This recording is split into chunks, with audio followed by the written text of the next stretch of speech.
So once you get a Jeep, the first stereotypical thing to do is take your doors and top off. But a lot of people run into the problem that it's too hard to take the top off, or I don't have anywhere to store the doors.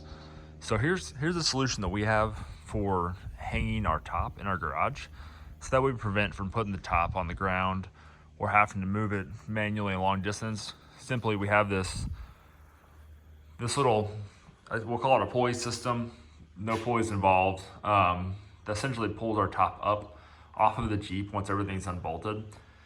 So they sell kits online that have winches that go up in your attic, or pulley systems, that way you can hoist and lower from one section. We went the cheap way. We got 4 eye bolts that we stuck in the ceiling in the studs. When you're doing that, make sure you're in the center of the stud to make sure it's strong.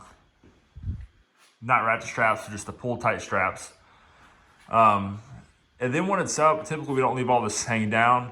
We tie it up here in the eye of the ratchet or of the hook. So that way, if there is some slack, it's not gonna come tumbling down. It will catch itself in the slack that we give it, which is maybe a 1/2 inch.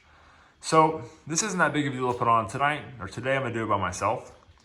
And I'll just kind of show you how long that takes. Typically, if it's me and my wife or someone else, it takes 5 to 10 minutes once all the bolts are undone to get this thing up. Essentially what I'm gonna do is I'm gonna back the Jeep in here, watch out for the spare tire, and just slowly lower it corner by corner until we line it up on the Jeep.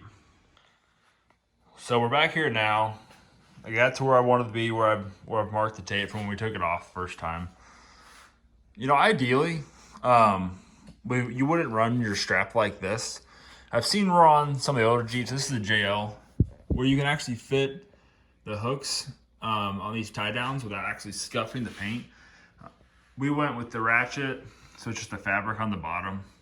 We didn't want to use the hooks, because ideally if you did that, instead of connecting your ratchets here, you could connect them here. That way you wouldn't have to pull the top as high in an effort to clear the tire from when you're backing in. The last thing you want to do is hit that with your tire and the whole thing comes crashing down. So a little bit higher than you'd want it to be. But like I said, I'm gonna go through corner to corner and slowly lower this thing down until all the holes line up on the Jeep.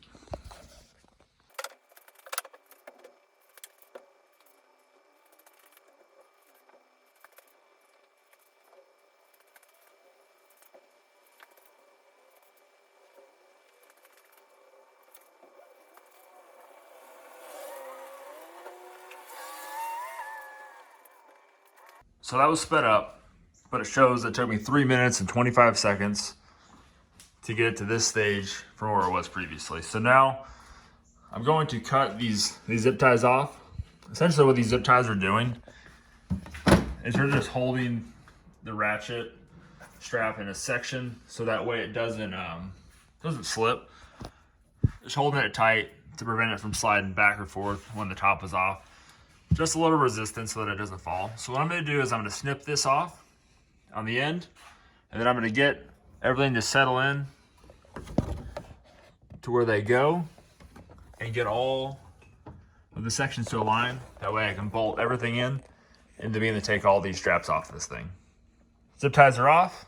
So I'll be the first to admit that this design isn't perfect as we get to here. So the con of doing it this way is, so I have the slack, I got the slack in the front, everything's loose, the top is settled in, everything's falling where it needs to fall, right? Life's good. The only con of this is that once I disconnect the straps here, is that now I have to feed it through here. Obviously you can't slide this through. What you could do is you could pull this line all the way through, and kind of shimmy it through the top. This is where 2 people come in hand. So what I'm gonna do here is I'm just gonna push up on the top with one hand and pull the strap out with the other. Is that gonna work for everyone? It's not. Is it gonna work for me? It is. If you have 2 people, this is no problem. Someone can sit here and use both hands to push up on the top.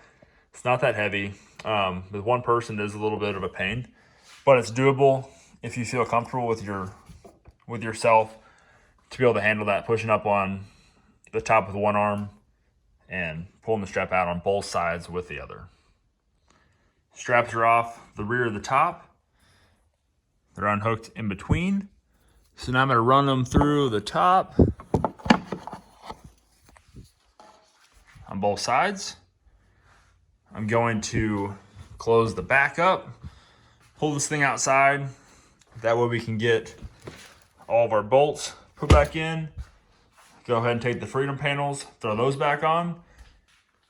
For those looking for some more information regarding taking your top off and you're a first-time Jeep owner, or you've bought a couple and you've never taken the top off and this video spiked your interest, there's 8 bolts that you gotta take out and put back in when removing and putting your top back on.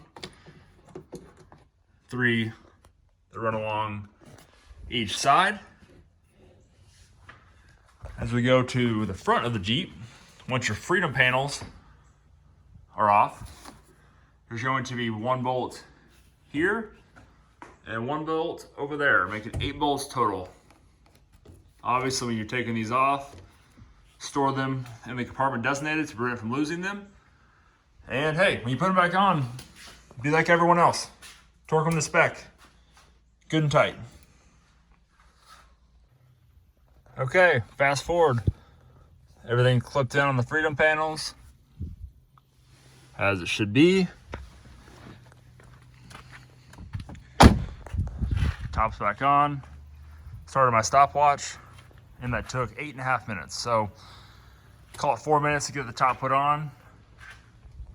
8 minutes to do that. We're at 12. Backing it back in, tightening the straps back up, whatever.